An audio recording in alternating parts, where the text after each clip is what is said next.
So chapter 4 still continues to be all about derivatives. It's ways people use derivatives to do stuff. Okay? But if you ask yourself through most of chapter 4, how should I start this problem? The answer is probably do the derivative. Today we're doing all word problems, and I won't lie to you, this will be harder than average. It's not going to be the number one hardest lesson we'll do on the year, but it's top 10. I'd say it might be top 5. It's in there. It isn't number one, but it is what it is. I don't think you signed up for calculus expecting it to be easy. So there has to be some lesson that's in the top 5 hardest. It just happens to be today. It's never good news to hear it, but it is what it is. So today is going to be all about rates. Okay? These problems are often called related rate problems because what's happening is there's two things changing at the same time. If we have any kind of positive rate, that means things are increasing. And we had a little bit of a touch on this last chapter, like if you had a positive velocity, you were moving forward on that graph that we did for a little bit. But positive rates mean things are increasing, and therefore, obviously, negative rates mean that things are decreasing. But sometimes when one thing changes, it changes another thing. For example, if I give you this volume formula, if I change the radius, it's going to have to change the volume. If the radius changes, the volume will change. We did some problems last chapter that did an estimation of amounts of change. Those problems with the dVs and the dRs, those were estimated amounts of change. That's not quite what we're doing. What we're doing today is we're exactly figuring out a rate of change. Not like I traveled 10 feet, but like I'm going 10 miles per hour kind of thing. We're after rates today. But the way that the question starts is going to look almost the same. So on a baby-sized question, we would do the derivative, and instead of writing dV, which measures an amount of change, we're going to write dV dt, which is a rate that's referencing a rate of change when we write it a different way. This is more akin to when we did the v prime for our derivatives, but they're going to write them this way, dV dt. This is the change in volume over time. In other words, that's the rate of change of volume. That's the speed that the volume is changing. Do the derivative of this, and we get 4 pi r squared. And then since we did an r derivative, I'm going to write dr dt. That's another rate. It's the rate at which it's changing. Again, it feels like the questions we did last chapter.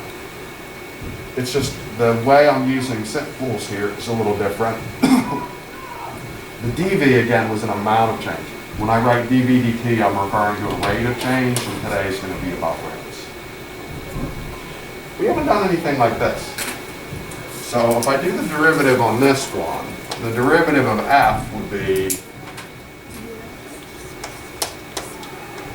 df dt.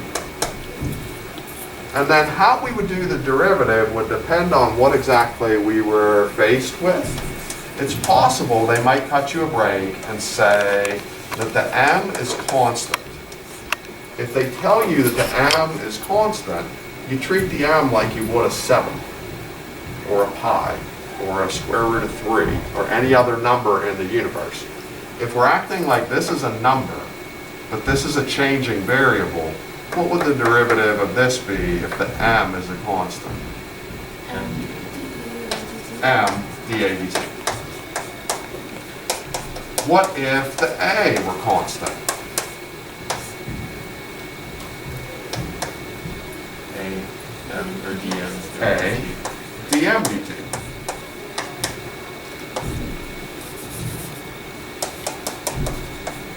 However, what if neither of those is a constant? How would you do the derivative of that?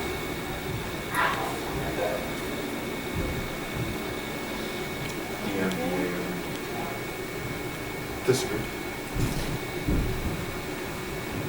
It's a thing we've done before. Product rule. If you do the product rule on those, you'd get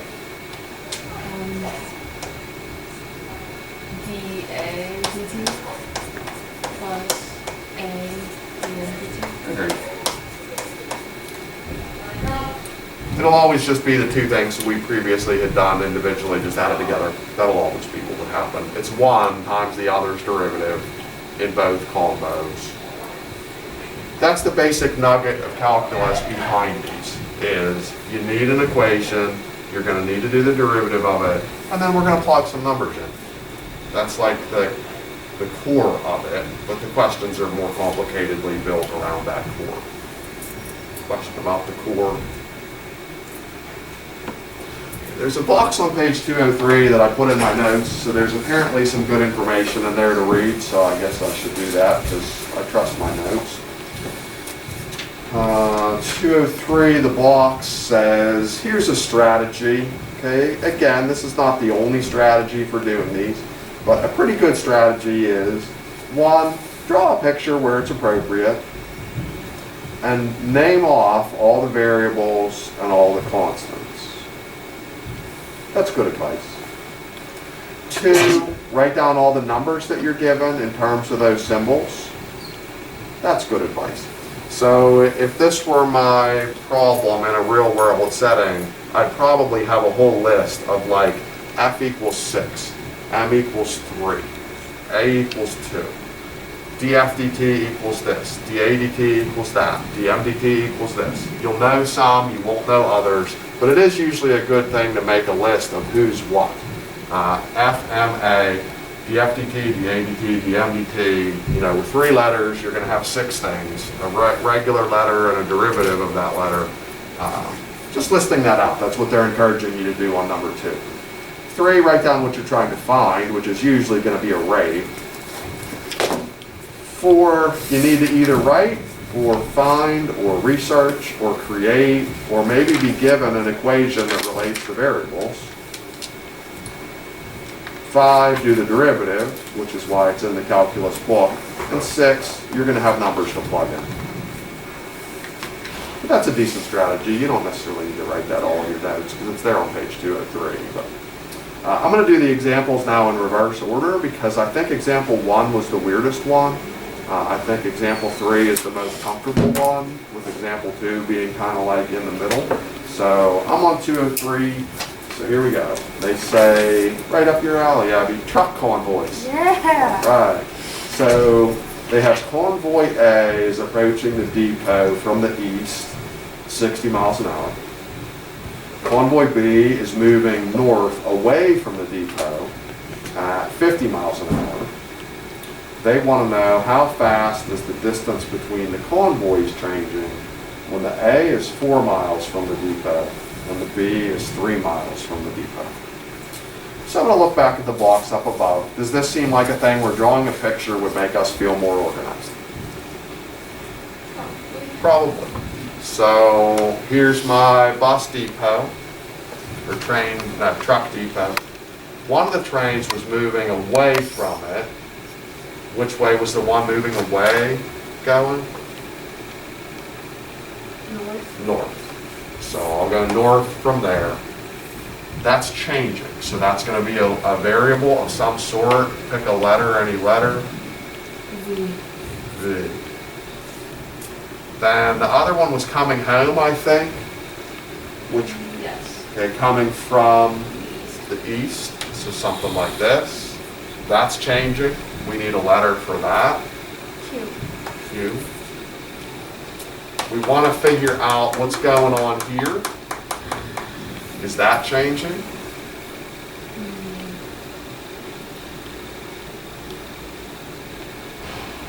If these trucks are in motion, is the distance between them changing? Yes. So we need another letter? R. So I make a list. V we might know, R we might know, Q we might know, dV dt, dr dt, dq dt. There's 6 potential items. We're going to know some of them. There were certainly numbers in the story.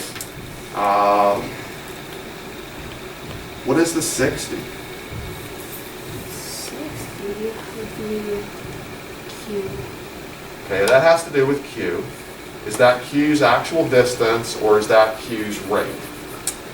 Q's rate. That's Q's rate. That was the speed of the Q, so there's a 60.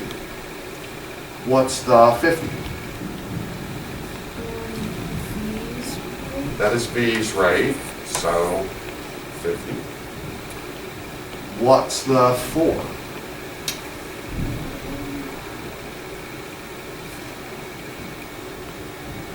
Is V and Q. Second? V and Q. It's one of the two. Oh, wait. 4 is the Q. 4 is the Q, because 4 was east, Q is east, so there's a 4. What's the 3? The V. So we've got two mysteries to solve. What's the main mystery they want us to solve?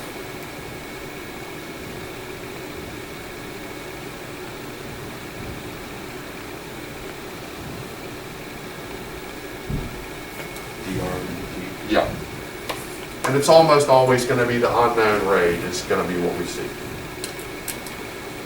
What we're hoping for on this is either that it doesn't matter or that we can get them. Okay, we can't have two unknown things and like deal with that sometimes. So maybe we can get that by some sort of means, or maybe it just doesn't even matter. For now, I'm not going to sweat it. If it matters, we'll go get it. If it doesn't matter, just leave that hanging. So we just accomplished one from the box on 203. 1, we drew a picture. 2, we wrote down the numbers. 3, we wrote down what we want to find. 4, it's equation time. So sometimes the equation is given to you, sometimes it isn't. Can anybody think of an equation that relates the V's, R's, and Q's? Yeah, it's the Pythagorean theorem. So in the letters we've chosen, it's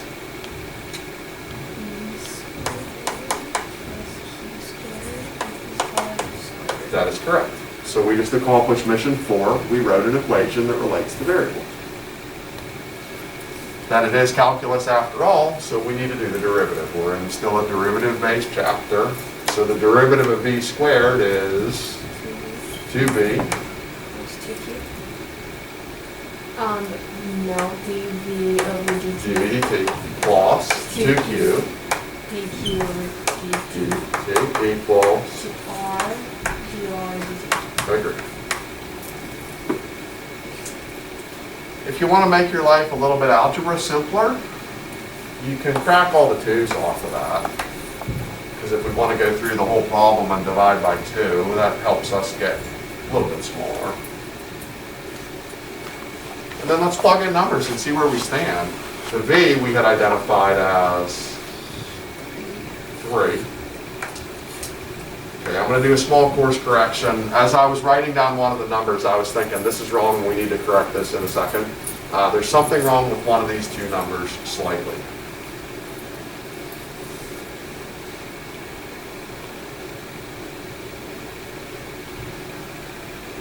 I'm going to take a brief stroll to the left and put a star by this. Things that are increasing have positive rates. Things that are decreasing have negative rates. So if this truck is getting closer to home, its distance from home is shrinking. That's a negative rate. But the V that was driving away, its distance from home is increasing. That's a positive rate. Be careful of your signs on the rates is the moral of that story. But now that we fixed that, the 3 needs to multiply the 50 plus the Q of 4. multiplies negative 60. And lo and behold, the R does matter. So we need to think about, can we figure out R not through calculus, but through other means? Yes, it is 5. It's our good friend, the 3, 4, 5 triangle. The equation, if you know 2 of them, the equation can give you the third if you need it. So even if you didn't remember, 3, 4, 5 is one of our triplets. Using that equation could unveil the 5, and then call that X or something for now. And then it's Algebra City. This will make 150 minus 240 is 5x. Grand total on this. Grand total will be negative 18, yes. So negative 90 there, divide by 5, negative 18 is it. And it never hurts to, they didn't say this in the blocks, but it never hurts to just think if that seems reasonable. This was moving away, but only at a speed of 50, or toward, but only at a speed of 50. The moving away was going a little bit faster. So when the negative and positive interact, you'd expect the negative to probably win out in the long run because the negative was bigger. The negative wasn't extravagantly bigger, it was bigger by 10, and this isn't like a linear relationship. So if it's different by 10 and you start moving at angles and it comes back as an 18, yeah, that feels like right-ish.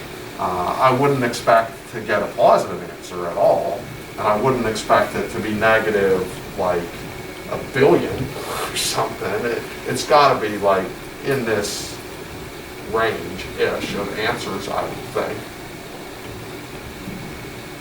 Question there. The hang-up is usually in creating the equation. Anything that you can do an equation of, you should be pretty okay at doing the derivatives. You're usually pretty good at plugging in numbers and doing algebra. It shouldn't be that hard to identify who's who.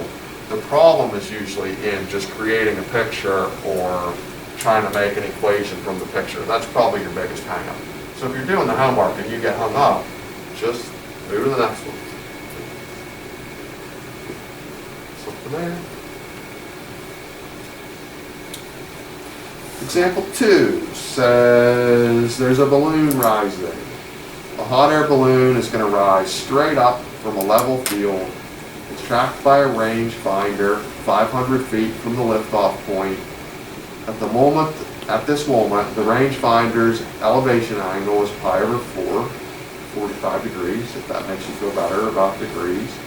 And the angle's increasing at a rate of 0.14 radians per minute. How fast is the balloon rising at that moment?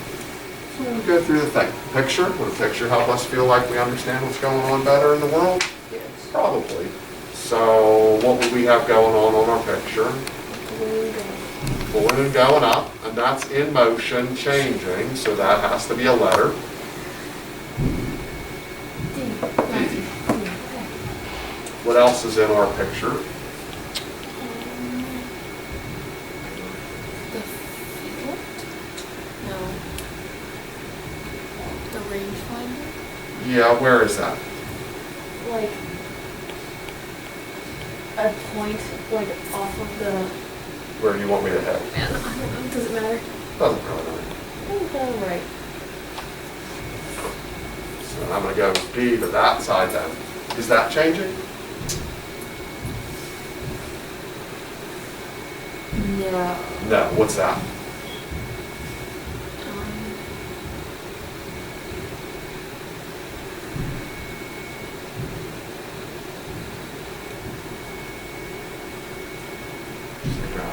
Yeah, there's a number for it though. 500. That's the 500.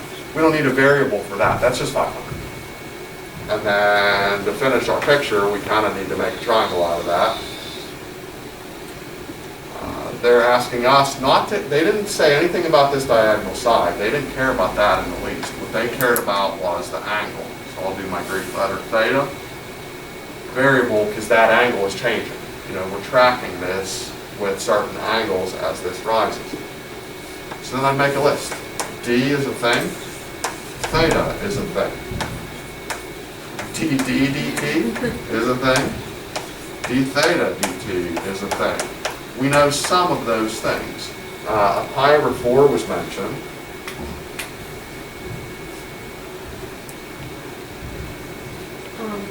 Would that be? Okay. So was it 0.14. So was 0.14 to d theta over dt. 0.14 is the d theta dt. That's the rate that the angle is changing. Yep. And then is the pi/4 the normal theta? The pi, what's that? The pi/4. Pi/4 is the theta. And that's all the numbers we were given. Then it asks for how fast is the balloon rising? What is the mystery we want to solve? dd over dt. The dd over dt. This doesn't have any sort of label. It isn't a number we know. It isn't a number we're trying to get right now. So I would not worry about it. Okay, that happened 2 questions in a row.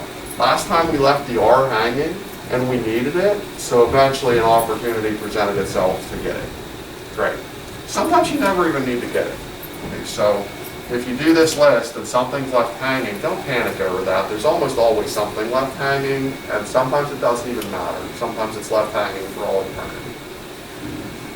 Can anybody come up with a way to relate the d, the theta, and the 500 through math that you know from days gone by? Could we use program first? No, because you can't do the derivative of a program. Log cosine. You could do log cosines maybe. That's probably harder than what you want to do. But it is true.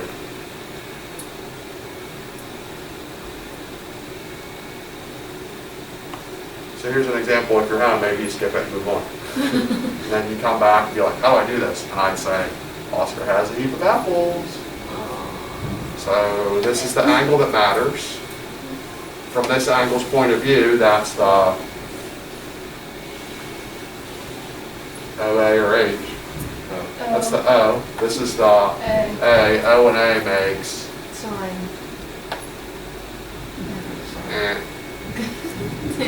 tan. So tan of the mystery angle would equal, agreed. If you want to make that equation a little bit cleaner, maybe get the D alone. D would equal 500 tan theta.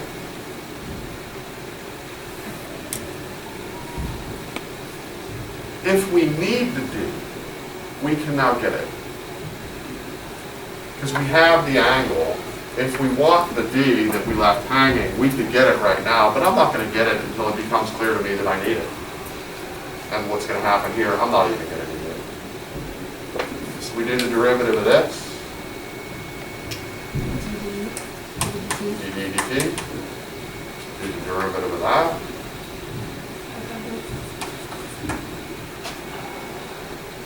Secant squared.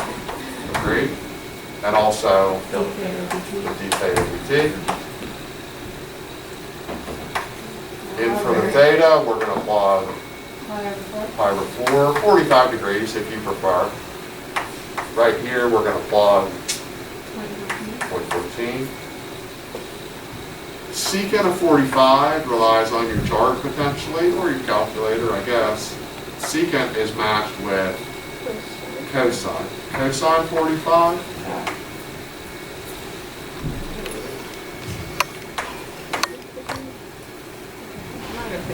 Root 2 over 2. Then we're going to have to square that.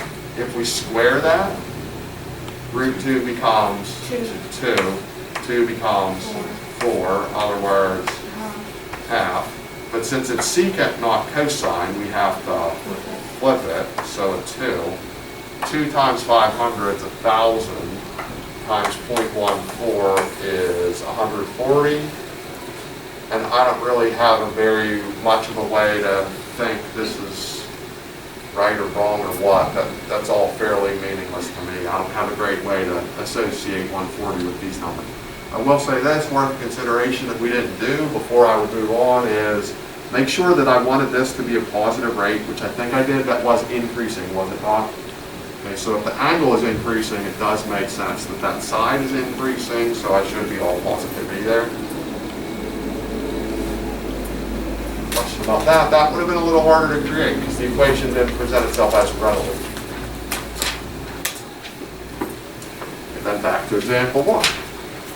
Example 1 says we're pumping out a tank. How fast is the fluid level inside a vertical cylindrical tank going to drop if we pump the fluid out at a rate of 3,000 liters per minute? So, I don't think a picture here helps in the least. But if they're talking about how much stuff is in the tank, that's volume. So we need a volume formula that has something to do with cylinders. probably don't know that off the top of your head. Google it, Siri it, find it in the book. The one page still, it has a lot of good formulas on it. Back on like the 185, 186 homework, where they do a lot of shapes on 185, 186. If you just sort of bookmark that page, sometimes that's not a bad page to find. But formula for a cylinder is pi r squared and an h. And then I saved this for last because they do a goofy thing on this, and I think one of the homework problems where they're doing a liter kind of answer, and liters in the metric world aren't the best way to link to distances. Centimeters are your friend, because who's centimeters direct link to? Centimeters? Yeah, to milliliters, because a milliliter is a cubic centimeter. So if they throw you a liter, you're much better to go with milliliter worlds to go to centimeter worlds, because those directly connect, because milliliters are cubic centimeters. So since they had done something here with a 3,000, I'd rather do something here with milliliters. I'm going to introduce 1,000 to the formula because there's 1,000 milliliters in a liter. If you're not liter based, or if you're not milliliter based, you probably want to get milliliter based in most of the questions. But this doesn't happen often, but I don't start with that example because I don't want to take a whole side trip on that. The fact that you're in chem this year helps you, because in chem we've done that a good bit, like milliliters, cubic centimeters, they're friends. You know, liters are always with other things. So there we are. For this, if we think about a cylinder, so my room here we have cylinders. Okay, so we've got our cylinder. This is full of water. The water drains out. Does the radius change? The radius of the water? No. The only thing that's going to change is the height. So when we go to do derivatives on this, the 1,000 is just a number. The pi is just a number. The radius is also just a number. Those things are stuck. The radius isn't changing as you drain a tank. The radius stays the same until we're emptied out. So when we go to do the derivative of this, those just stay there. Like when we do derivatives, thousands just sit, pi's just sit, r squareds just sit. The only thing we have to do the derivative of is this would become dH dt. And this would be ddt. And then this is another quirky question at the end, and so this is why I save it for last, because there's two quirky things about this. The V, we don't know. The H, we don't know. The dV dt, you do know, which is 3,000. And the dH dt, we don't know. You only know one thing. You're only given one number, which is very unusual for these questions. We're asked to find how rapidly the fluid level is dropping. Which of these three things is a reference to how fast the fluid level is dropping? The dH dt. That's the mystery we want to solve. We have one error that we made previously that we should correct before we move on. Yeah, if we're pumping water out, that's decreasing the amount of water. We're going to have to go negative on that. These we didn't know, but like the previous question, it doesn't matter, because when we did the derivative, they disappeared. So we got a couple missing facts. Don't sweat out the missing facts. If you need them, you'll be able to get them when you need them, but we don't need them. If we put the number in, negative 3,000 equals 1,000 pi r squared variable. Now this is another quirky question because they didn't give you the radius. So if you solve this, you just do it as best you can. All of three of these numbers would have to, for solving for this, just divide. So 3,000 dividing 1,000 is negative 3. We'd have to divide the pi. we'd have to divide the r squared, and our answer would have an unknown radius squared in it. There are no questions quite like that where you solve it and end up with a bunch of letters left. Like, they'll give you the numbers enough that you can put them in. Usually they'll say at the beginning, like the radius of the tank is 6 or something, and then you've got another number to plug in.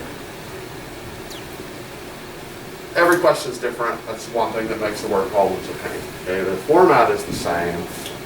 You're going to need to come up with a picture, maybe. I'd even say probably, but not always. You'll need to come up with an equation or look up an equation, always. Derivative is not going to be that bad most of the time. Plugging in the numbers isn't that bad most of the time.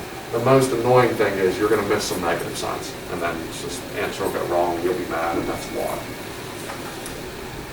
We'll do one more example tomorrow of a cone problem, because that's a little bit more involved than what we did here. But we'll save that for tomorrow. The today homework is more like these than like the full-on word problem, which you would think would make them better, but it surprisingly doesn't always. But we're working 1 to 12. 1 to 8. They're giving you the equations and they're just asking you to do some derivatives. A lot of them are of this style where they say do it this way if one thing's constant, do it this way if another thing's constant, do it a product rule way if neither of them is constant. So there's a few of that nature. 7, I'll give you a tip on 7. I wouldn't do the derivative on the equation the way it looks right now on 206 number 7. What don't you like about the equation on number 7, how it looks right now? The root. How can you sidestep a root? We could go exponent to the half. That's still going to be a pain to do that derivative. In terms of an algebra rule, to obliterate roots, just square both sides. If you square both sides, you'd get s squared equals the non-rooty stuff. You'd essentially be to something like this. Like doing that derivative was comfortable. If I said r equals the root and then you do the derivative, that's very uncomfortable. So on 7, I'd sidestep the root by squaring and then do the derivative. Likewise on 8. Likewise on 12c. I would square the stuff to get rid of roots before you do derivatives. I think your life will be better that way. Give 1 to 12 a shot. The first one where you have to plug in numbers is 9. The first 8 are going to be equations and is anything else worth explaining? Maybe. Let me look at 7a just in terms of the wording. On 7a they say how is ds dt related to? That means your answer should start off ds dt equals. Since B says how is ds dt related to, it should start off ds dt equals. But on C, how is dx dt related to, that means you'll have to do a little algebra shuffle maybe to get dx dt equals alone on the one side of the equals. Whenever they say how is this related to, or what is this in terms of, those are both codes for the number before the phrase in terms of or related to. That needs to be isolated. So like this question, I could have said, how is dh dt related to blah, blah, blah, blah, blah. That means that stuff's got to go. You know, this is correct derivative, but that's got to go. If it said, how is dB dt related to, we're good. But how is dh dt related to, we're not good.